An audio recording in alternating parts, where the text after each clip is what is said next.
اچھا، ویسٹرن یہ ہے کہ ہم ہر سال کرسمس مناتے ہیں، بڑی اچھی بات ہے.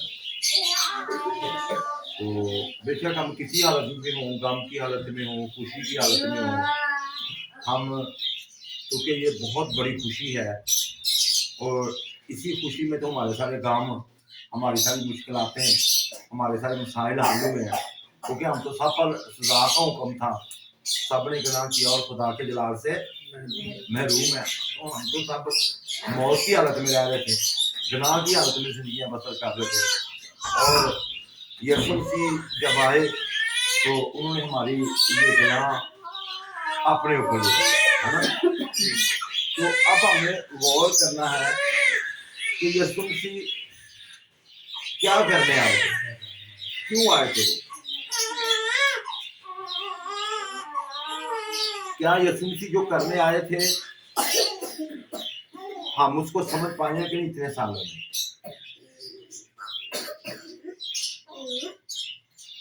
تو ہمیں اس پر بھی غور کرنا ہے. تو میرے ساتھ آپ نکالیں یوحنا رسول کی معرفت لکھی گئی انجیل، اس کا 10 باب اور اس کی 10 آیت سے پڑھیں گے. 10 باب کی 10 آیت. چور نہیں آتا مگر چرانے، مار ڈالنے اور ہلاک کرنے کو، میں اس لیے آیا کہ وہ زندگی پائیں اور زندگی. اس کا مطلب یہ ہے، بہت سارے لوگوں کو یہ ہوتا ہے کہ شاید یہ کوئی نیا مذہب لے کر یسوع مسیح آئے ہیں. مذاہب تو پہلے بہت تھے زمین پر. یسوع مسیح کوئی نیا مذہب نہیں لے کر آئے. یسوع مسیح ہماری زندگی کو بدلنے کے لیے آئے ہیں، ہماری زندگی، ہمیں زندگی دینے کے لیے آئے ہیں. کون سی زندگی دینے کے لیے ہیں؟ کثرت کی زندگی دینے کے لیے آئے ہیں. آپ جانتے ہیں کہ جیسے ہی گناہ ہوا اور زندگی کم ہو گئی، کیونکہ کلام میں لکھا تھا کہ جس روز تو نے اس درخت کا پھل کھایا اور تو مرا. تو جب انسان مر جاتا ہے تو اس کا رشتہ ٹوٹ جاتا ہے، اس کی رفاقت شراکت ختم ہو جاتی ہے. تو یسوع مسیح جو آئے تھے کہ ہم جو مر چکے تھے، ہماری جو رفاقت، ہماری شراکت خدا کے ساتھ کیا ہو چکی تھی، ختم ہو چکی تھی. تو یسوع مسیح اس کو بحال کرنے آئے تھے. ہماری زندگی ختم ہو چکی تھی. پہلے چلو 1000 سال تک لوگ جیتے رہے، بڑی عمر جو ہوئی ہے تقریباً 1000 سال، 800 سال، 900 سال. لیکن آہستہ آہستہ جب ہم زبوروں کا مطالعہ کرتے ہیں تو کتنی عمر کم ہو کے آ گئی. 70 برس، 40 برس. تو بہت ہی زندگی کم ہو زمین پر. تو زمینی زندگی تو ابھی بھی شاید ایسے ہی ہے، لیکن جو ہماری روحانی لائف تھی، کیونکہ آدم جسمانی طور پر تو بعد میں مرا تھا، روحانی طور پر اسی وقت مر گیا. جب ہم گناہ کرتے ہیں نا تو ہم روحانی طور پر اسی طور مرتے ہیں، اسی طور پر مر جاتے ہیں. اسپرچولی طور پر ہم مر جاتے ہیں، روحانی طور پر یعنی کہ خدا کے ساتھ ہمارا کانٹیکٹ ختم ہو جاتا ہے. تو اس کو بحال کرنے کے لیے پھر ہمیں اپنے گناہ کی، غلطی کی معافی مانگنی پڑتی ہے، اس کا اقرار کرنا پڑتا ہے. اگر ہم ایسا نہیں کرتے تو اتنی دیر تک ہمارا خدا سے کوئی رابطہ نہیں. ٹھیک ہے جی، اس بات کی سمجھ آ گئی. اگر ہم کسی سے ناراض رہتے ہیں، اتنی دیر تک جب اس کو معاف نہیں کرتے یا ہم اس سے معافی نہیں مانگتے، ہماری غلطی ہے، تو ہمارا گناہ، ہمارا قصور ویسے ہی جاتا ہے اور ہم روحانی طور پر ڈیڈ ہے. بات کی سمجھ آئی؟ تو یسوع مسیح نے کہا میں تمہیں زندگی دینے کے لیے آیا ہوں، کثرت کی زندگی دینے کے لیے آیا ہوں. وہ ہماری جو لائف ختم ہو چکی تھی باغ عدن میں، سارا کچھ تباہ و برباد ہو چکا تھا. اب یسوع مسیح نے آ کے اس کو بحال کر دیا. کثرت کا مطلب ہے نہیں کہ 5,000 سال 1 کروڑ سال یا 20 کروڑ سال میں اربوں خربوں سال ابدی زندگی کبھی نہ ختم ہونے والی زندگی دینے کے لیے یسوع مسیح آئے. کیوں یسوع مسیح ایسا کرنے کے لیے آئے تھے کہ دو بھائی ہوں یا بہنیں ہوں یا میاں بیوی ہوں جو ان میں اپنے آپس میں اتنا پیار ہوتا ہے اتنا پیار بڑھ جائے تو ایک دوسرے سے جدا ہونا نہیں چاہتے. تو خدا کا ہمارے ساتھ اتنا پیار ہے وہ کبھی ہمیں اپنے سے جدا کرنا وہ کہتا ہے میں کبھی تم سے دستبردار نہ. وہ ہمیں کبھی بھی نہیں چھوڑنا چاہتا. تو چھوڑتے کون ہے؟ ہم. اب ایک تو پیار کر رہا ہے اس نے اس پیار میں ہمیں کبھی نہ چھوڑنے کی وجہ سے اپنے بیٹے کو بھیج دیا اور اس کو قربان کر دیا گیا ہے. وہ اس نے صلیب پر اپنی جان دے دی ہے. پھر بھی ہم کہیں نہ کہیں کیا کرتے ہیں چھوڑ جاتے ہیں. تم مجھ سے جدا ہو کر جدائی پہلا کون کرتا ہے؟ خدا کے ہم. آدم نے کی کہ خدا نے؟ آج بھی آدم ہی کر رہا ہے. ہم توبہ کرنے کے بعد بپتسمہ لینے کے بعد ریگولر چرچ آنے کے بعد کلام پڑھنے کے بعد دعائیں کرنے کے بعد روزے رکھنے کے بعد پھر ہم تھوڑی کوئی ایسی بات کر جاتے ہیں ایسی غلطیاں کر جاتے ہیں جو ہمیں خدا سے دور کر باتیں ہی ہیں نا جو خدا رشتوں کو بھی دور کرتی ہیں اور خدا کے رشتے سے ہم دور ہو جاتے ہیں. تو خدا نہیں چاہتا کہ ہم اس سے دور رہیں. خدا چاہتا ہے کہ یہ ہمیشہ میرے ساتھ رہے. ابدی زندگی دینا چاہتا ہے. تو وہ یسوع مسیح اس لیے آئے زمین پر کہ ہمیں کثرت کی زندگی دیں. تو زندگی دینے کا کوئی نہ کوئی مقصد تو ہوتا ہے. تو کیا کرنے کے لیے کہ ہم کبھی اس سے جدا نہ ہوں. تو آئیے ایک حوالہ اور دیکھتے ہیں میرے ساتھ. آپ نکالیں پہلا کرنتھیوں کا خط اور اس کا پہلا ہی باب ہے اور اس کی 9 آیت ہے. لکھا ہے خدا سچا ہے جس نے تمہیں اپنے بیٹے ہمارے خداوند یسوع مسیح کی شراکت کے لیے بلایا ہے. آپ کو اس دنیا کی گندگی سے اس دنیا کی ناپاکیوں سے اس دنیا کے ہر طرح کے برے کاموں سے خدا نے چن لیا ہے. اس سے وہاں سے نکالا ہے اور آپ کو کیوں بلایا ہے؟ یسوع مسیح کی شراکت کے لیے بلایا.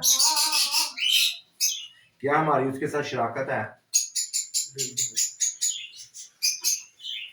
شراکت کا مطلب سمجھتے؟ میل جول. ہاں میل جول ایک دھوکہ رہنا. اتنی شراکت قریبی خدا ہمارے ساتھ کرنا چاہتا ہے. اگر آپ اس کو یونانی زبان میں دیں اس لیے کمپینین کونیا لفظ کون تو اس کا مطلب ہے کمپینین. ایک دوسرا میاں بیوی آپس میں ایک بدن ہو کر رہتے ہیں.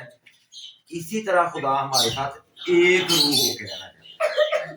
خدا روح ہے اور جو بھی توبہ کر کے بپتسمہ لے کر اب اس کے ساتھ آتے اپنے گناہوں کا غلطیوں کا اقرار کر کے آتے ہیں وہ خدا کے ساتھ ایک روح ہوتے ہیں.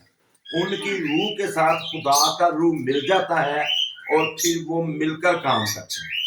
آمین. تو جتنے بھی ایماندار ہیں جو خادمین ہیں سب خدا کے ساتھ اتنے کلوز ہو گئے ہیں کہ خدا کے ساتھ جیسے میاں بیوی کا رشتہ ہوتا ہے اس طرح وہ ان کا رشتہ ہے ایک ہو گئے. آمین. کیا میں اور آپ اس کے ساتھ ایک ہو گئے؟ ابھی کوئی ڈفرنٹ ہے؟ ابھی کوئی ایسی باتیں ہیں جو ہمیں اس کے قریب جانے نہیں دیتی جو روکتی ہیں؟ تو اس کے زیادہ کلوز ہونے سے اس کی زیادہ شراکت رکھنے سے ایک ہی چیز ہمیں روکتی ہے. وہ کیا ہے؟ گناہ. تو اس گناہ کو ختم کرنے کے لیے یسوع مسیح نے اپنا خون بہایا ہے. اگر ہماری زندگی میں گناہ غلطی قصور ہیں تو ہم اپنے آپ کو یسوع کے اس خون سے دھو کر اس کے ساتھ پھر ایک ہو سکتے ہیں. تو یہ بڑا ضروری ہے. بہت سارے لوگ ایسے ہیں جو بدروہیں نکالنا چاہتے ہیں. اچھی بات ہے ان کو اختیار ملا ہے. وہ جو ہے معجزے دکھانا چاہتے ہیں. اچھی بات ہے. وہ نبوت کرتے ہیں، اچھی بات ہے، لیکن جب آسمان پر گئے تو انہوں نے کہا ہم نے تیرے نام سے بدروہیں نکالی، ہم نے تیرے نام سے معجزے دکھائے، ہم نے تیرے نام سے نبوت کی۔ یسوع مسیح نے کہا، ان کو کہا کہ وہاں چلے جاؤ جہاں رونا اور دانتوں کا پیسنا ہے، میری تم سے کبھی واقفیت نہ تھی۔ بہت سے ایسے لوگ ہیں جو یسوع کا نام لے کر زمین پر کام کر رہے ہیں، بدروہیں نکال رہے ہیں، معجزے دکھا رہے ہیں، سب کچھ کر رہے ہیں، پر ان کی یسوع سے کوئی واقفیت نہیں ہے، یسوع سے کوئی رفاقت، یسوع سے کوئی ان کی شراکت نہیں ہے۔ وہ صرف یسوع کا نام استعمال کرتے ہیں، اور معافی کے ساتھ کہتا ہوں کہ اندر سے وہ جادوگر ہوتے ہیں اور لوگوں کو ظاہر ہی نہیں ہونے دیتے کہ میں جادوگر ہوں۔ بدروہوں کو بھی پتا چل جاتا ہے یہ کون ہے۔ وہ سکوا کاہن کے بیٹے تھے اور انہوں نے کیا کیا، انہوں نے کہا بدروہ آ گئی، انہیں کہتے ہیں ہم تجھے پلوس کے یسوع کے نام سے حکم دیتے ہیں، پلوس کے یسوع کے اس میں سے نکل جاؤ۔ وہ کہہ دیا، ماں میں یہ واقعہ لکھا ہے، ہم یسوع کو بھی جانتی ہیں، ہم پلوس کو بھی جانتی ہیں، تم کون ہو؟ اس طرح کے بھی لوگ ہیں جو اس کا نام استعمال کرتے ہیں پر وہ نہیں جانتے، بدروہیں جانتی ہیں، ان کو پورا پتا ہے۔ دیکھو نا، انہوں نے یسوع کو پہچان لیا، جب وہ جا رہے تھے تو وہ لشکر اس کے اندر، بندے کے اندر بدروہیں تھیں اور وہ اپنے آپ کو زخمی کرتا تھا، مارتا تھا۔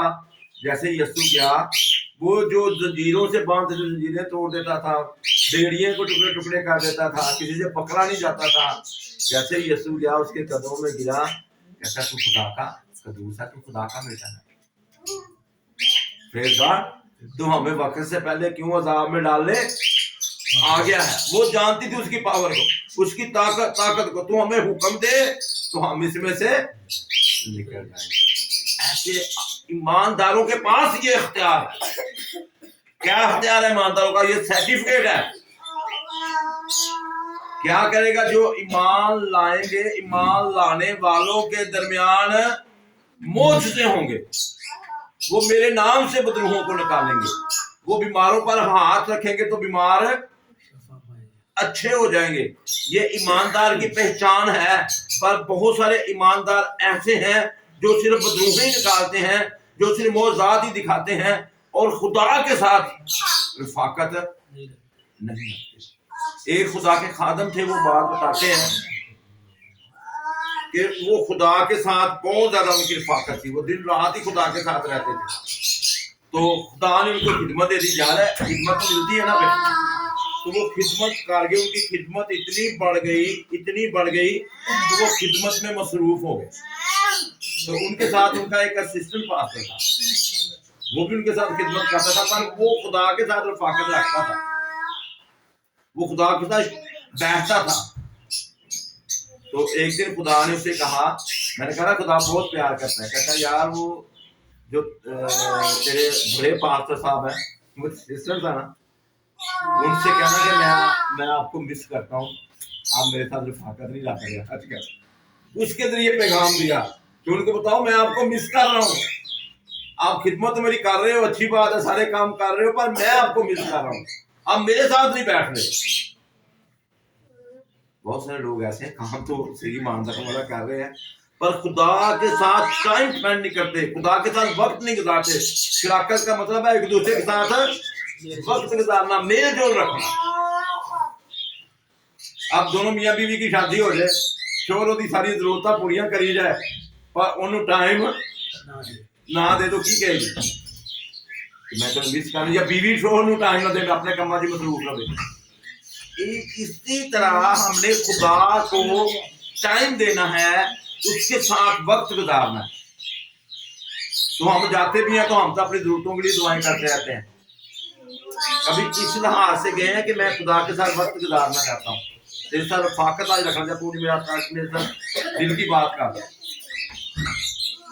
کبھی ایسے گئے ہم تو کہتے ہیں میرے کاروبار اچھا ہو جائے، میرے بیماری ٹھیک ہو جائے، مجھے گھر مل جائے، مجھے کام ہو جائے، مجھے یہ ہو جائے، میرے ایسے کام ہو جائے، میرے وہ کام ہو جائے. ہم تو جاتے ہیں اپنے کاموں کے لیے. کبھی ایسے خدا کی حضوری میں گئے ہو؟ خدا جس سے کوئی پیار کرتا ہے نا اس کو اس کی ساری چیزوں کا پتا ہوتا ہے. وہ کہتا ہے میں تمہارے مانگنے سے کہ تم کن چیزوں کے، اس کو تو پتا ہے. لیکن مانگنا بھی ضروری ہے. یہ نہیں میں نے کہا مانگو گے تو تمہیں دیا جائے گا، ڈھونڈو گے تو پاؤ گے، دروازہ کھٹکھٹاؤ تو تمہارے پاس ہے. لیکن ہم نے ہر وقت مانگنے کے لیے نہیں جانا. کہنا خدا آج میں تیرے ساتھ دل کی باتیں کرنا چاہتا ہوں، تو میرے ساتھ دل کی باتیں کر، میں دل کی باتیں کرتا ہوں. کبھی ایسے گئے ہیں خدا کے لیے؟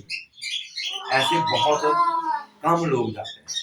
تو خدا دیکھیں نا، کوئی وزیر اعظم ہو، کوئی بادشاہ ہو، معافی کے ساتھ میری بات کا برا نہ منائے، تو وہ ہر کسی کو اپنے ساتھ بٹھاتے ہیں کہ نہیں بٹھاتے؟ ہر کسی کو اپنے ساتھ. ان کو خطرہ بھی ہوتا ہے کہ یہ پتہ نہیں کون ہے، یہ کس طرح سے ہے. دوسرے نمبر پہ یہ ہے کہ وہ ان کا ایک معیار ہوتا ہے.